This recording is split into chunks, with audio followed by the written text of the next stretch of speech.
ಹೀಗಾಗುತ್ತೆ ಅಂತ ನಾನು ಅಂದ್ಕೊಂಡೇ ಇರಲಿಲ್ಲ. ನನಗೆ ಯಾಕೆ ಹೀಗಾಗುತ್ತೆ ಅಂತ. ರೀ ಮೊದಲು ಈ ಅಡಿ ಅಂದ್ರೆ ಅಂತ ಕರೆಯೋದನ್ನ ನಿಲ್ಲಿಸಿ.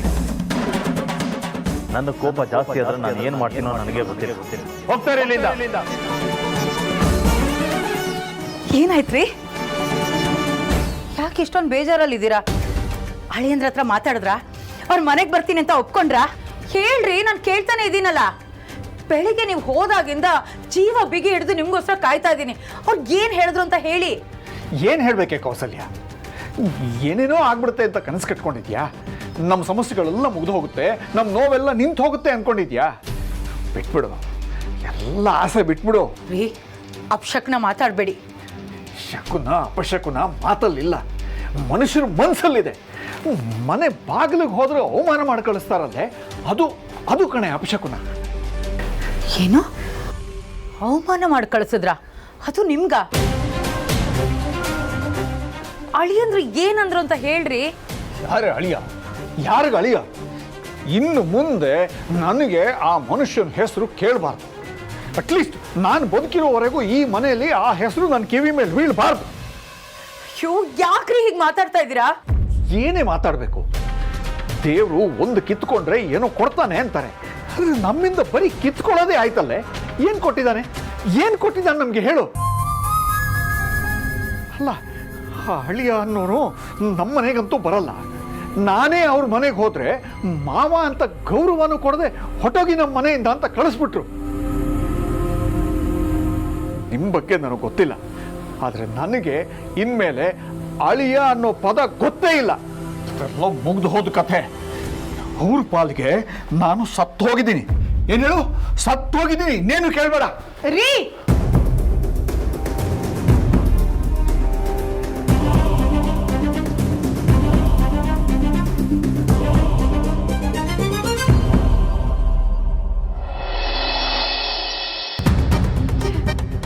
ಪ್ರಾರ್ಥನಾ ತುಂಬಾ ನಾಟಕ ಮಾಡ್ಬಿಟ್ಲು. ನಾಟಕ ಆಡೋದಕ್ಕೆ ಅಂತಾನೆ ಬಂದಿರೋದಲ್ವಾ ಅವಳು? ಅವಳ ಕೆಲಸನ ಅವಳು ಮಾಡ್ತಿದ್ದಾಳೆ. ನಾವು ಏನು ಮಾಡಿದ್ರು ಯಾವುದಾದ್ರೂ ಒಂದು ದರಿದ್ರ ಪ್ಲಾನ್ ಇಟ್ಕೊಂಡು ಬಂದೇ ಬಿಡ್ತಾಳೆ. ಅಲ್ಲ ಅಕ್ಕ, ನ್ಯಾಯಕ್ಕೆ ಬೆಲೆನೇ ಇಲ್ವಾ? ಯಾಕೆ ಹೀಗೆಲ್ಲ ಆಗ್ತಿದೆ? ಸರು, ಒಂದಂತೂ ಅರ್ಥ ಮಾಡ್ಕೊ, ಒಳ್ಳೆತನಕ್ಕೆ ಬೆಲೆ ಇದ್ದೇ ಇರತ್ತೆ. ಆ ಬೆಲೆ ಬರೋಕ್ಕೆ ಟೈಮ್ ಬೇಕಾಗತ್ತೆ. ನಾವು ಏನೇ ಮಾಡಿದ್ರೂ ನಮ್ಮ ಗುರಿ ತಲುಪಕ್ಕಾಗ್ತಿಲ್ಲ ಅಂತ ಒದ್ದಾಡ್ತಿರ್ತೀವಿ. ನಾವು ನಮ್ಮ ಹಣೆ ಬರೋಣ, ದೇವರನ್ನ, ಸುತ್ತ ಇರೋ ಜನನ ಬೈಕೊಂಡು ಓಡಾಡ್ತಿರ್ತೀವಿ. ಆದರೆ ಕಷ್ಟ ಜಾಸ್ತಿ ಆಗ್ತಾ ಸೋಲುಗಳನ್ನ ಅನುಭವಿಸ್ತಿರ್ಬೇಕಾದ್ರೆ ಒಂದೊಂದು ನೆನ್ಪಿಟ್ಕೋಬೇಕು, ನಾವು ಗುರಿ ತಲುಪೋದ್ರಲ್ಲಿ ಹತ್ರ ಇದ್ದೀವಿ ಅಂತ. ಆದರೆ ಇವತ್ತಾಗಿದ್ರ ಬಗ್ಗೆ ಏನು ಹೇಳ್ತೀರಾ? ನಾವು ಗುರಿಯಿಂದ ದೂರ ಆಗ್ತಿದ್ದೀವಿ ಅಂತ ನಿಮ್ಗೆ ಅನ್ನಿಸ್ತಿಲ್ವಾ? ಏಜೆ ಲೀಲಾ ಅತ್ತೆ ಒಂದಾಗಬೇಕು ಅಂತಿದ್ದು ನಮ್ಮ ಗುರಿನ ಅಂತರ ನಾಶ ಮಾಡಿಬಿಟ್ಲು. ಬೇಕು ಅಂತಾನೆ ಲೀಲಾ ಅತ್ತೆ ಕೋಪ ಬಂದು ಅವ್ರು ಮತ್ತೆ ಮನೆ ಬಿಟ್ಟು ಹೋಗಬೇಕು ಅಂತಾನೆ ಚಂದ್ರಶೇಖರ್ ಅವ್ರನ್ನ ಅವಮಾನ ಮಾಡಿದ್ಲು. ಸದ್ಯ ಲೀಲಾ ಅತ್ತೆ ತಾಳ್ಮೆ ಕಳ್ಕೊಳ್ಳಿಲ್ಲ. ಇಲ್ಲ ಅಂದಿದ್ರೆ ಲೀಲಾ ಅತ್ತೆ ನಮ್ಮ ಏಜೆನ ಯಾವತ್ತೂ ಬಿಟ್ಟು ಹೋಗಲ್ಲ ಸರ್, ಇದಂತೂ ಸತ್ಯ. ಅವ್ರು ಇರೋವರೆಗೂ ಈ ಪ್ರಾರ್ಥನೆ ಎಂಥ ಚಕ್ರವ್ಯೂಹ ತಂದರೂ ಅದನ್ನು ದಾಟ್ಕೊಂಡು ಬಂದೇ ಬರ್ತಾರೆ. ಅವಳ ಆಟನ ನಡೆಯೋಕ್ಕೆ ನಮ್ಮ ಮತ್ತೆ ಬಿಡಲ್ಲ. ಬಿಡಲ್ವಾ?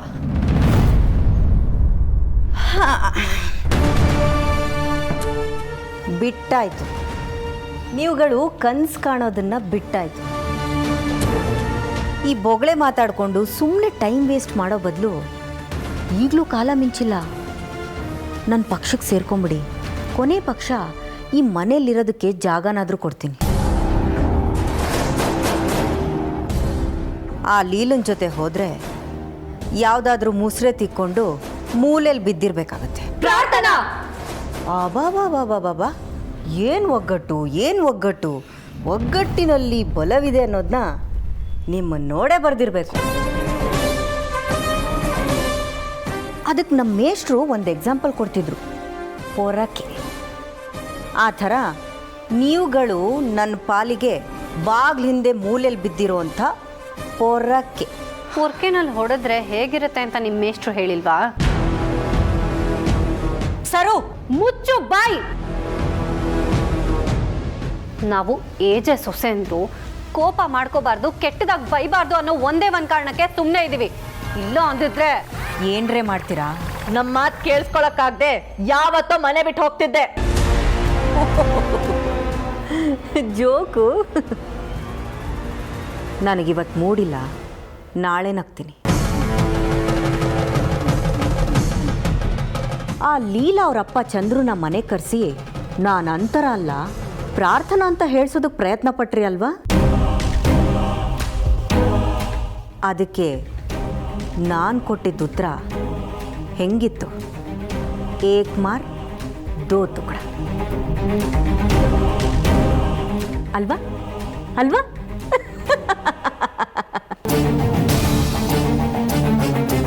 ಪಾಪ ಚಂದ್ರಶೇಖರ್ ಅಳಿಯನಿಂದಾನೇ ಮಾನ ಮರ್ಯಾದೆ ಕಳ್ಕೊಂಡು ಮುಖ ಚಿಕ್ಕದು ಮಾಡ್ಕೊಂಡು ಹೊಟ್ಟೋದ.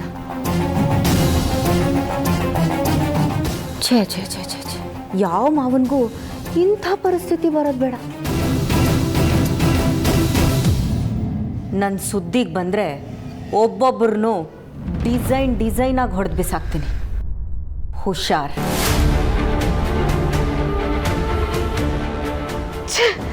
ಇವಳನ್ನ ಹೀಗೆ ಬಿಡಬಾರ್ದು ಸರು. ಲೀಲಾ ಅತ್ತೆಯವ್ರ ತಂದೆ ಬಗ್ಗೆ ಏಜೆ ಹತ್ರ ಹೇಳಬೇಕು. ಆಗಿದ್ದಾಗ್ಲಿ ಅವ್ರನ್ನ ರೇಗಿಸಿದ್ದು ಪ್ರೊವೋಕ್ ಮಾಡಿದ್ದು ಇವಳೆ ಅಂತ ಏಜೆ ಬಂದಾಗ ಹೇಳಬೇಕು. ಬಾ.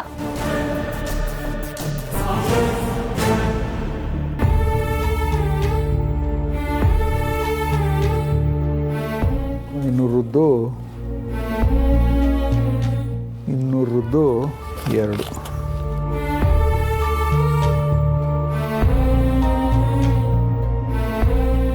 20 2 3 49 ಕಾಯಿನು. ಅಲ್ಲಿಗೆ 2809.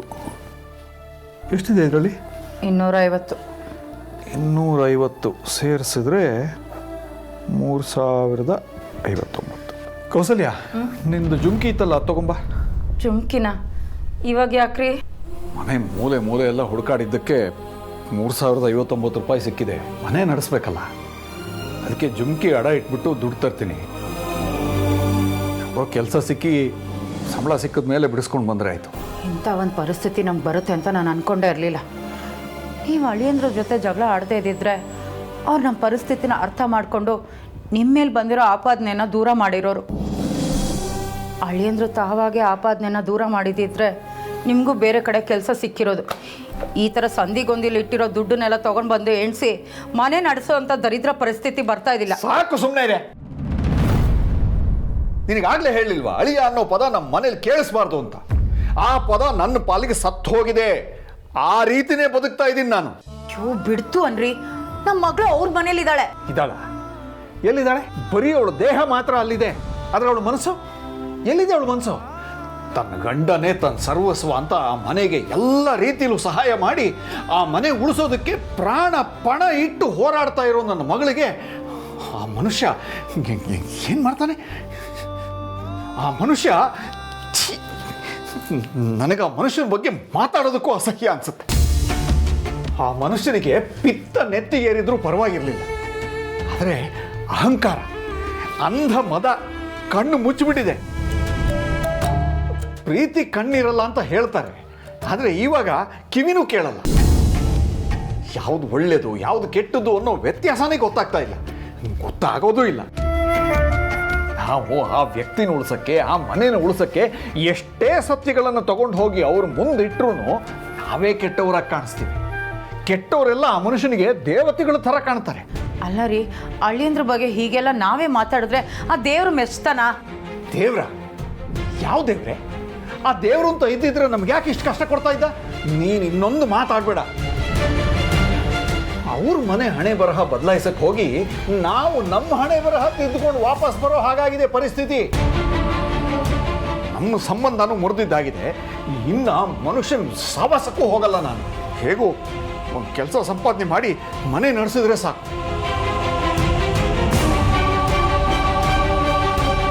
ಅಳಿಯಂದ್ರು ನಮ್ಮ ಮನೆ ಮಗನ್ಕಿಂತ ಹೆಚ್ಚಾಗಿ ಪ್ರೀತಿಸ್ತಾ ಇದ್ರು. ಯಾರು ಕಣ್ಣು ಬಿತ್ತೋ ಏನೋ, ಇದು ಮುಖ್ಯೋದೇ ಇಲ್ವಾ? ಹೀಗೆ ಮುಂದುವರೆದ್ರೆ ನಮ್ಮ ಮನೆ ಯಾವ ಪರಿಸ್ಥಿತಿಗೆ ಹೋಗುತ್ತೋ ಏನೋ ದೇವ್ರೇ.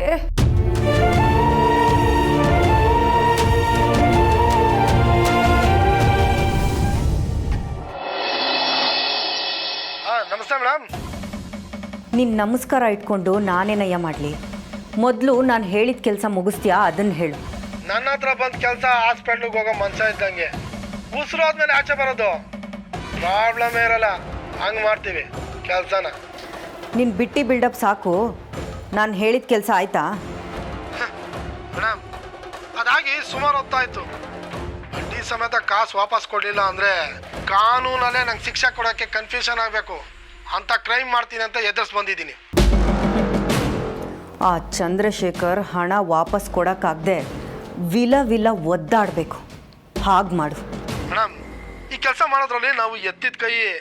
ನೀವೇನು ಚಿಂತೆ ಮಾಡಬೇಡಿ, ಅದೆಲ್ಲ ನಾವು ಎಡಗೈನಲ್ಲಿ ಹೆಬ್ಬೆರಳಲ್ಲಿ ಕೆಲಸ ಮಾಡಿ ಮುಗಿಸೋ ಥರ. Don't worry.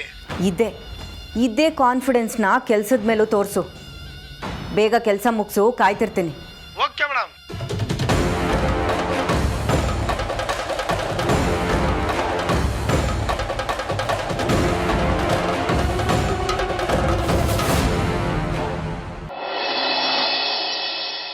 ಸರ್ ಒಂದು ನಿಮಿಷಪ್ಪ, ಒಳಗೆ ಬರಬೇಡ. ಸರ್ ಅದು ನಿಮ್ಮ ಹತ್ರ ಸ್ವಲ್ಪ ಮಾತಾಡಬೇಕಿತ್ತು. ಓಹ್ ವಿಶ್ವರೂಪ ಅವರೇ, ಯಾಕೆ ಅಲ್ಲೇ ನಿಂತ್ರಿ? ಒಳಗೆ ಬನ್ನಿ. ಕೌಸಲ್ಯ, ಈ ಮನೆಗೆ ನಾನು ಯಜಮಾನ, ನನ್ನ ಮಾತೇ ನಡಿಬೇಕು. ಇದನ್ನು ಮರೆತು ನಿನ್ನ ಮಾತು ಕಟ್ಕೊಂಡು ಯಾರಾದರೂ ಒಳಗೆ ಬರೋ ಸಾಹಸ ಮಾಡಿದ್ರೆ ಒಳ್ಳೇದಾಗಲ್ಲ. ಯಾಕೆ ಸರ್ ಈ ಥರ ದೊಡ್ಡ ಮಾತಾಡ್ತಿದ್ದೀರಾ? ದೊಡ್ಡ ಮನೇಲಿರೋರಿಗೆ ಇಂಥ ದೊಡ್ಡ ಮಾತೇ ಆಡಬೇಕಪ್ಪ. ಇಲ್ಲದೇ ಇದ್ದರೆ ನಮ್ಮನ್ನು ಸಣ್ಣ ಮನೆಯವರು ಅಂತ ಅನ್ಕೊಂಡ್ಬಿಡ್ತಾರೆ. ಸರ್ ನಾವು ಯಾವತ್ತೂ ಆ ಥರ ಅಂದ್ಕೊಂಡಿಲ್ಲ ಸರ್. ದೇವ್ರ ತಲೆ ಮೇಲೆ ಬಿದ್ದ ನೀರು ಪಾದಕ್ಕೆ ಬರೋದ್ರೊಳಗೆ ತೀರ್ಥ ಆಗಿರುತ್ತೆ. ಹಾಗೆ ನನ್ನ ಕಿವಿಗೆ ಬಿದ್ದ ಮಾತು ಈ ಎದೆಗೆ ಇಳಿಯೋಷ್ಟರಲ್ಲಿ ಅರ್ಥ ಆಗಿರುತ್ತೆ. ರೀ, ಅವನೇನೋ ಹೇಳೋದಕ್ಕೆ ಬಂದಿದ್ದಾನೆ, ಹೇಳೋದಕ್ಕೆ ಬಿಡಿ. ನೀನು ಹೇಳಪ್ಪ. Thank you madam. ಸರ್ 2 ನಿಮಿಷ ಸರ್, ಹೇಳಿ ಹೋಗ್ಬಿಡ್ತೀನಿ. ಸರ್ ಅದು ಮೊನ್ನೆ ನಮ್ಮ ಮನೆಗೆ ಬಂದಿದ್ರಿ, ಅವಾಗ ನಿಮಗೆ ತುಂಬ ಅವಮಾನಗಳಾಯಿತು. ಅದು ಬಾಸ್ ಬೇಕು ಅಂತ ಮಾಡಿ. ಈ ಕಂತೆ ಪುರಾಣ ಎಲ್ಲ ಕಟ್ಕೊಂಡು ನನಗೇನು ಆಗಬೇಕಾಗಿದ್ದಿಲ್ಲ. ಅದನ್ನು ಕೇಳೋ ತಾಳ್ಮೆನೂ ನನಗಿಲ್ಲ. ಇದನ್ನೆಲ್ಲ ಹೇಳಿ ನನಗೆ ಸಮಾಧಾನ ಮಾಡಕ್ಕೆ ಬಂದಿಯನಯ್ಯ? ಬೇಡ, ನೀನು ಬೇಡ, ನೀನು ಮಾಡೋ ಸಮಾಧಾನನೂ ಬೇಡ. ನನ್ನಿಂದ ಮತ್ತೆ ಆ ವಿಷಯ ಕೇಳೋಕ್ಕಾಗಲ್ಲ. ಸರ್ ನಿಜ ಹೇಳ್ಬೇಕಂತ ಇದೆಲ್ಲ ಪ್ರಾರ್ಥನೆ. ಪ್ರಾರ್ಥನೆ ಮಾಡಿ ಮಾಡಿ ನಾವು ಭಾಳ ಸೊರಗು ಬಿಟ್ಟಿದ್ದೀವಿ. ಇನ್ನೂ ನೀವು ನಮ್ಮನ್ನು ಕರಗಿಸ್ಬೇಡಿ. ನಾವು ಭಾಳ ಸಣ್ಣ ಜನ. ಸರ್ ಇಲ್ಲಿ ಯಾರು ಸಣ್ಣವರಲ್ಲ ಸರ್, ಗುಣದಲ್ಲಿ ನೀವೇ. ಗುಣಕ್ಕಿಂತ ಹಣಕ್ಕೆ ಬೆಲೆ ಜಾಸ್ತಿ. ಯಾಕೆ? ಇದು ನಿಮ್ಮ ಬಾಸ್ ಹೇಳ್ಕೊಟ್ಟಿಲ್ವಾ? ನೋಡಪ್ಪ, ನಾನು ಮತ್ತೆ ಅದೇ ವಿಷಯ ಕೆಣಕಕ್ಕೆ ಬರಬೇಡ. ನೋಡಯ್ಯ, ಮನೆಗೆ ಬಂದವ್ರನ್ನ ಗೆಟ್ ಔಟ್ ಅನ್ನೋ ಸಂಸ್ಕೃತಿ ನನಗಿಲ್ಲ. ಅದು ನಿನ್ನ ಬಾಸಿಗಿದೆ. ನೀನು ನೋಡಿರ್ತೀಯ ಅದನ್ನು. ಅವ್ರು ಹಾಗೆ ಮಾಡ್ತಾರೆ ಅಂತ ನಾನು ಮಾಡೋಕ್ಕಾಗಲ್ಲ. ನೋಡು, ನೀನು ಇನ್ನೂ ಇಲ್ಲೇ ನಿಂತು ಒತ್ತಾಯ ಮಾಡ್ತಾ ಇದ್ರೆ ನನ್ನ ಬಾಯಲ್ಲೂ ಅದೇ ಮಾತು ಬರಬೇಕಾಗತ್ತೆ. ಅದಕ್ಕೆ ಬರೋಕ್ಕೆ ಮುಂಚೆ ದಯವಿಟ್ಟು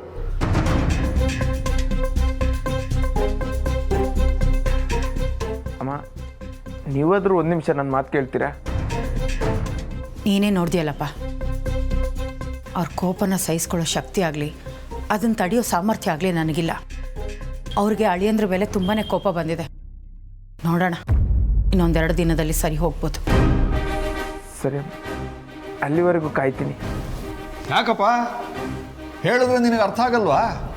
ಯಾಕೆ ಇಷ್ಟು ಹಠ ಮಾಡ್ತಾ ಇದೆಯಾ? ಅಲ್ಲ, ಇವಾಗ ಏನು ಹೋಗ್ತೀಯೋ ಅಲ್ಲ ಪೊಲೀಸರನ್ನ ಕರೀಲೋ? ಬೇಡ ಸರ್, ಆ ತಪ್ಪು ನನ್ನ ಜೀವನದಲ್ಲಿ ಮಾಡಲ್ಲ. ಯಾಕಂದರೆ ನಾನು ಬೆಳೆದಿರೋದು ನಮ್ಮ ಬಾಸ್ ಏಜಿ ಸರ್ ಹತ್ರ. ತಪ್ಪಾಯ್ತು ಸರ್, ನಾನು ಇನ್ನು ಬರ್ತೀನಿ.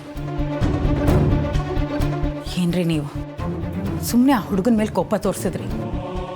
ತಪ್ಪಾಗಿರೋದು ಯಾರಿಂದನೂ ಇನ್ಯಾರಿಗೋ ಶಿಕ್ಷೆ ಕೊಡ್ತಾ ಇದ್ದೀರಾ. ಇವರೆಲ್ಲ ಒಂದೇ ಕಣೆ, ನಿನಗೆ ಗೊತ್ತಾಗಲ್ಲ, ಸುಮ್ಮನೆ ಇರು.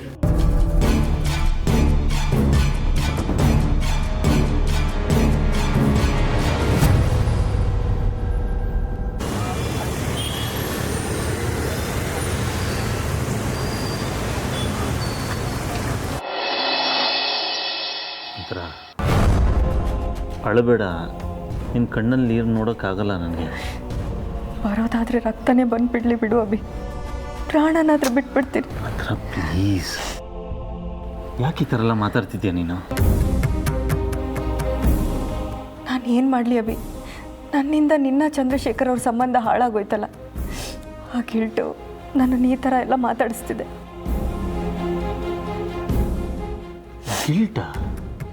ಗಿಲ್ಟ್ ಯಾಕೆ ಅಂತ? ತಪ್ಪು ಮಾಡಿದವ್ರಿಗೆ ಗಿಲ್ಟ್ ಫೀಲಿಂಗ್ ಇರಬೇಕು. ಇದ್ರಲ್ಲಿ ನಿಂದೇನೂ ತಪ್ಪಿಲ್ಲ. ಇನ್ಫ್ಯಾಕ್ಟ್ ನಿನ್ನ ಮನಸ್ಸು ನಿಷ್ಕಲ್ಮಶವಾದ್ದು. ಇಲ್ಲ ಅಭಿ, ನಾನು ಪಾಪಿ, ನಾನು ಹಾಗೆ ಮಾಡಬಾರ್ದಾಗಿತ್ತು. ಅಂತ ಆ್ಯಕ್ಚುಲಿ ಚಂದ್ರಶೇಖರ್ ಅವರು ನಿನ್ನ ಜೊತೆ ಹಾಗೆ ವರ್ತಿಸ್ಬಾರ್ದಿತ್ತು. ಅಷ್ಟು ರೂಢಾಗಿ ನಿನ್ನ ಜೊತೆ ಬಿಹೇವ್ ಮಾಡಬಾರ್ದಾಗಿತ್ತು. ಆ್ಯಂಡ್ ನಾನು ಅವ್ರನ್ನ ತಡೆಯೋಕ್ಕಾಗಲಿಲ್ಲ. ಅದಕ್ಕೆ ನಾನು ನಿನ್ನ ಕ್ಷಮೆ ಕೇಳಬೇಕು.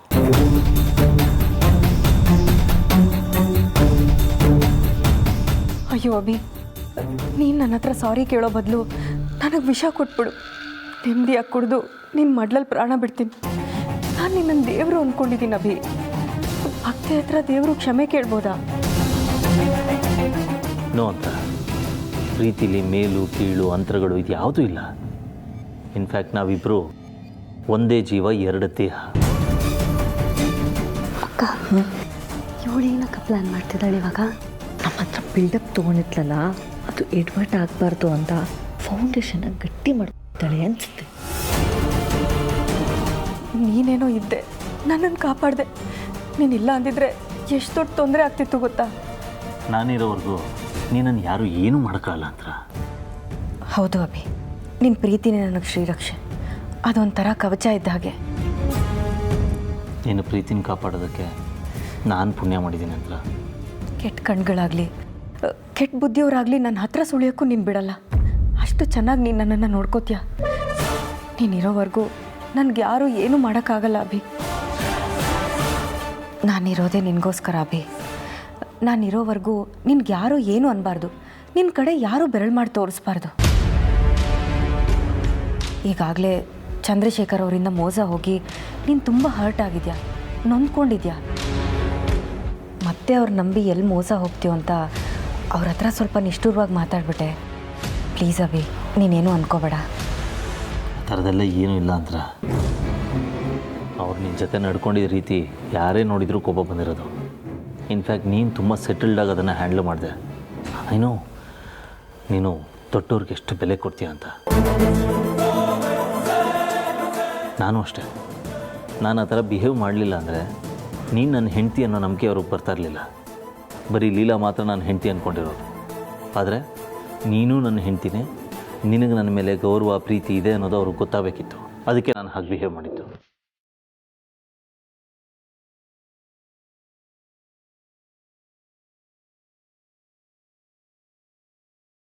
ಇವಳು ಹೊಸ ತಾಳನೇ ಹಾಕ್ಬಿಟ್ಟಿದ್ದಾಳೆ. ಆಟ ಬೇರೆ ದಿಕ್ಕಿಗೆ ಹೋಗ್ತಿದೆ. ಏಜ್ ಹತ್ರ ಹೇಳೋಕ್ಕಾಗಲ್ವಲ್ಲ ಸರು. ಏನು ಹೇಳಿದ್ರು ಏಜನ್ನು ನಂಬೋದು ಇಲ್ಲ. ಆ ಥರ ಮಾಡಿಟ್ಟಿದ್ದಾಳೆ ಇವಳು.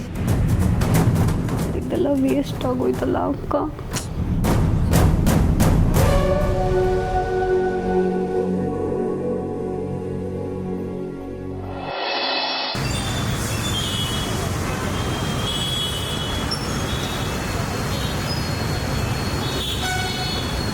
ಆಮೇಲೆ ಏನಾಯ್ತಕ್ಕ?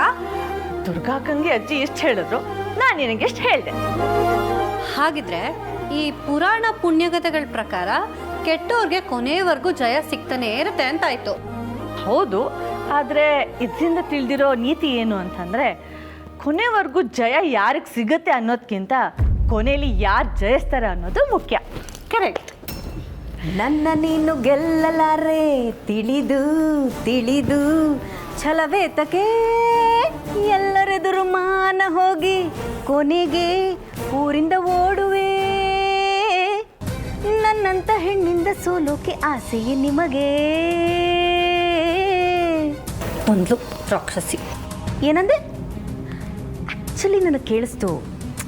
ರಾಕ್ಷಸಿ ಅನ್ನೋದಕ್ಕಿಂತ ಬ್ರಹ್ಮ ರಾಕ್ಷಸಿ ಅಂದರೆ ನನಗೆ ತುಂಬ ಖುಷಿಯಾಗುತ್ತೆ.